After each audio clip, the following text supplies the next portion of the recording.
গহপুৰ ৰাইজে প্ৰতি বছৰে বানপানী ভুক্তভোগী, গতিকে এইবাৰ অৰুণাচলৰ পাৰ ভাঙি যোৱাৰ কাৰণে আজি চাওকচোন গহপুৰ টাউনটো গোটেই বানপানীতে ভৰি পৰিছে।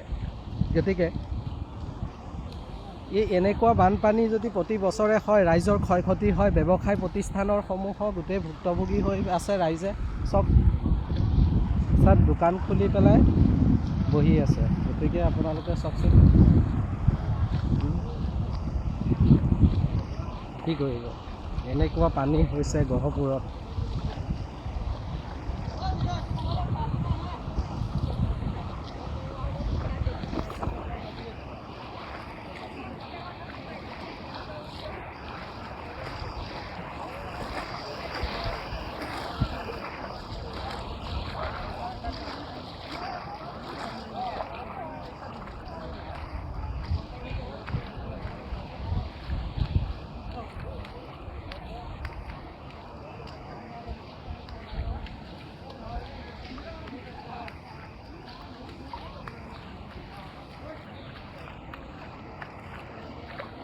গহপুৰ হাইস্কুল গোটেই বানপানীৰে ভৰি পৰিলে।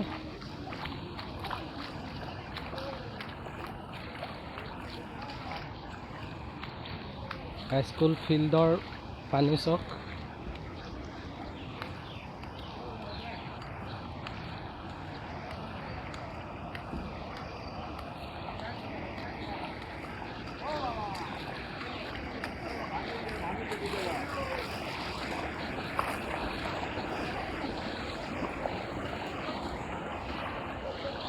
এই দৃশ্যটো আজি 2-3 বছৰ আগত এবাৰ গহপুৰ টাউনত গোটেই পানী হৈছিলে। গতিকে এইবাৰ চাওকচোন কেনেধৰণে বানপানী হৈছে।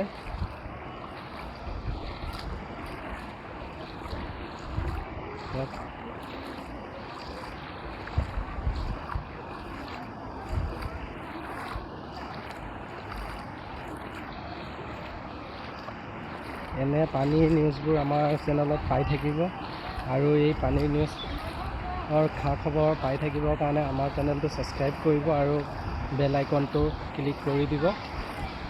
চব ইমান ৰাইজৰ ভুক্তভোগী, কণ কণ শিশুহঁত সকলোৱে অহা যোৱা বাটৰ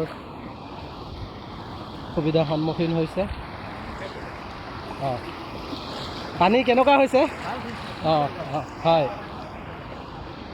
চব সমূহ ৰাইজে আহিছে, যাতায়াতৰ কাৰণে সুবিধাৰ সন্মুখীন হৈছে। গোটেই গহপুৰ টাউনটো বানপানীৰে ভৰি পৰিছে।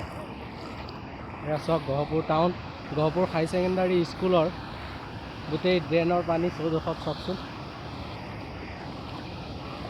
এয়া চাওক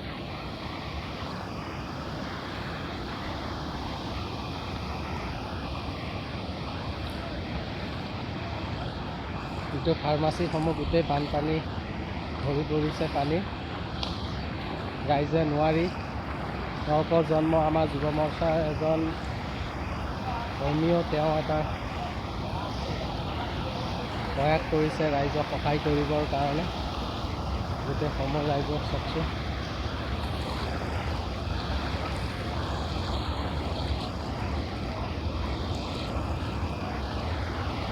আজি আমাৰ ভাস্কৰ আহিছে। ভাস্কৰ, বানপানী কেনে চলিছে? তুমি বানপানীৰ বিষয়ে কিবা এটা কোৱা, কি হ'ব এনেকুৱা হ'লে?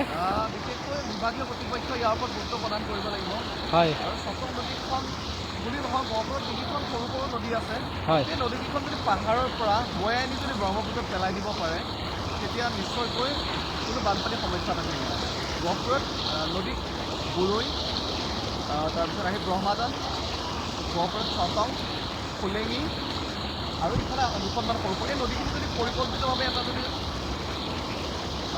আঁচনি তৈয়াৰ কৰি প্ৰত্যেক বছৰতে যদি দুখনকৈও নদী যদি পাহাৰৰ পৰা একদম ব্ৰহ্মপুত্ৰলৈ নিয়ে, তেতিয়া গহপুৰত পানী বোলা বস্তুটো ইমান নাথাকে। এতিয়া গহপুৰ টাউনত দোকান ব্যৱসায় প্ৰতিষ্ঠানে কেনেধৰণে ব্যৱস্থা লৈছে? যথেষ্ট দুৰ্ভোগ ভুগিছে। এইফালে দেখা পাইছে, হয়, প্ৰায়খিনি যিখিনি প্ৰয়োজনীয় সামগ্ৰী তেওঁলোকে উঠাবই পৰা নাই। হয়, আৰু আমি